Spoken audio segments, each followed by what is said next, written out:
প্রথম কথা কমানোর কথা যেটা একটা আমার সবথেকে ভালো লেগেছে যে 17টি ক্যান্সারের জীবনদায়ী ওষুধের দাম কমানো হয়েছে এবং আরও বেশ কিছু জীবনদায়ী ওষুধের দাম কমানো হয়েছে।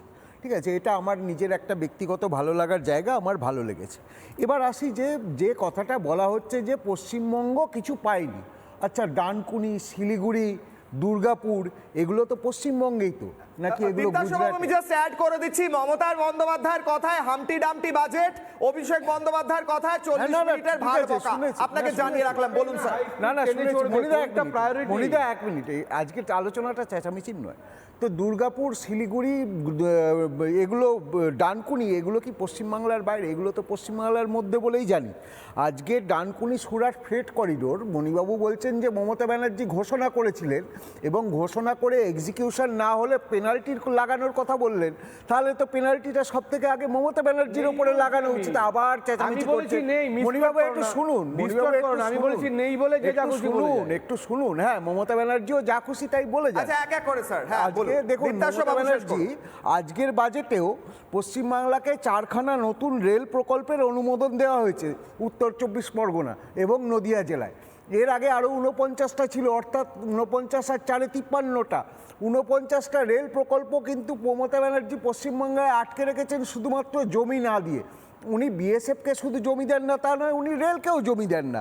আজকে ডানকুনি সুরাট ফ্রেট করিডোর হলো, আমার তো আশঙ্কা যে মমতা ব্যানার্জি এটাকে বানচাল করানোর জন্য জমি অধিগ্রহণের জন্য কোনো চেষ্টাই নেবেন না। আজকে দুর্গাপুর পশ্চিমবাংলার তুমি দেখো, যদি উন্নয়নটা, এটা তৃণমূলকে দোষ দিয়ে লাভ নেই, এটা বাম আমল থেকেই একটা মাথা ভারী উন্নয়ন, অর্থাৎ পুরো উন্নয়নটাই কলকাতা কেন্দ্রিক। সেই জায়গা থেকে সেটাকে কিন্তু ডাইভার্সিফাই করা হচ্ছে এবং দুর্গাপুরকে একটা ইন্ডাস্ট্রিয়াল নোড বানানো হচ্ছে পূর্বোদয় যোজনায়। আজকে ইনল্যান্ড ওয়াটারওয়েজ এবং লজিস্টিক এক্সপ্যানশন, এই যে প্রকল্পটা নেওয়া হয়েছে, এটা তো হুগলি রিভার, আমাদের এত বড় হুগলি রিভার রয়েছে, সেখানে বলাগড়ে কদিন আগে আমাদের ট্রান্সশিপমেন্ট হাব বানানো হয়েছে। তাহলে বলাগড়কে কেন্দ্র করে একদিকে হুগলি, ওদিকে বর্ধমান, পুরুলিয়া, এই জায়গাগুলোকে কেন্দ্র করে তো বিশাল শিল্প তালুক গড়ে তোলা যেতে পারে। পশ্চিমবঙ্গ সরকার সেই উদ্যোগ নিক। আজকে আসাম বা উড়িষ্যা যে উদ্যোগ নিচ্ছে, আরবান মোবিলিটি সাপোর্টে 4000 বাস দেওয়া হবে ইস্টার্ন রিজিয়নের 4টে স্টেটকে। পশ্চিমবঙ্গ সরকার সেই সুবিধা নিক। পূর্বোদয় ট্যুরিজমে পূর্ব ভারতের 5টি রাজ্যের 5টি ট্যুরিজম কেন্দ্রকে উন্নয়ন করা হবে।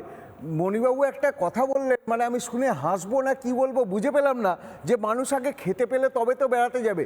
মণিবাবু বোধহয় জানেন না যে আজকে এই যে হোমস্টেগুলো হচ্ছে, আজকে এই যে সারা ভারতবর্ষ জুড়ে যে হোমস্টে হচ্ছে, এই হোমস্টেগুলো কিন্তু একটা মানুষের, স্থানীয় মানুষদের ট্যুরিজম থেকে বড় রোজগারের উপায়। এগুলো আগে জানুন। এগুলো আবার কথা বলবেন না, এনআইপিআর পানিহাটি এটা কি পশ্চিমবাংলার বাইরে? এটা তো পশ্চিমবাংলার বাইরে না, সেখানে দেওয়া হচ্ছে। আচ্ছা, লেদারের যে ইন্ডাস্ট্রি, লেদার ড্রেস এবং লেদারের জুতো, সেখানে বিপুল ইনসেনটিভ ঘোষণা করা হয়েছে। আমাদের এখানে বানতলায় তো লেদার কমপ্লেক্স আছে, তো পশ্চিমবাংলা সরকার সেগুলোর সুবিধা নিক। ন্যাশনাল ফাইবার স্কিম ঘোষণা করা হয়েছে, সেখানে বলা হয়েছে জুটকে অগ্রাধিকার দেওয়া হবে। তো জুটকে অগ্রাধিকার দেওয়া হলে সেই অগ্রাধিকারটা কারা পাবে? সেই অগ্রাধিকারটা উড়িষ্যা পাবে, নাকি ঝাড়খণ্ড পাবে, না পশ্চিমবঙ্গ পাবে? আজকে আপনার বলা হচ্ছে সিটি ইকোনমিক রিজিয়ন। না দীপ্তাংশু বাবু, পশ্চিমবঙ্গ যা পাবে সেগুলো আপনি দেখতে পাচ্ছি, কিন্তু অভিষেক বন্দ্যোপাধ্যায় কেন দেখতে পাচ্ছেন? শেষ করব। মমতা বন্দ্যোপাধ্যায় কেন দেখতে পাচ্ছেন না?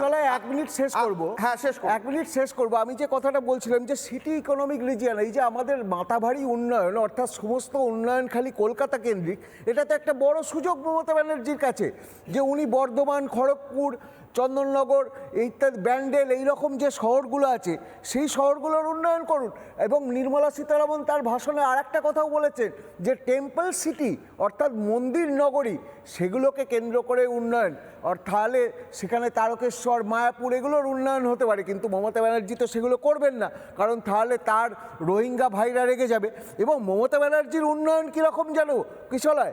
মমতা ব্যানার্জি নিজে যে প্রকল্পের একসময় ঘোষণা করেছিলেন, উদ্বোধন করেছিলেন, বড় মুখ করে 2011 সালে আসার আগে বলতেন আমার প্রকল্প, সেই প্রকল্প থেকেই নিজে বেরিয়ে গেছেন। সেটা হচ্ছে আমাদের কলকাতা মেট্রো রেল প্রকল্প, যেখানে আগে রাজ্যের অংশীদারিত্ব ছিল।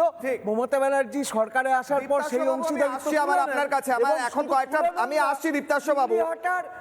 300 মিটার যে জায়গাটা জোড়া গেলে কলকাতার ট্রান্সপোর্টেশন ঠিক, আদালতে পড়ে আছে। উন্নতি হবে, সেটাকেও আটকে দেন। নানা ধরনের কন্টেন্ট দেখার জন্য লাইক করুন, শেয়ার করুন আমাদের ফেসবুক পেজ, সাবস্ক্রাইব করুন আমাদের ইউটিউব চ্যানেল। পাশাপাশি অন্যান্য ব্রেকিং নিউজের জন্য অবশ্যই চোখ রাখুন রিপাবলিক বাংলায়।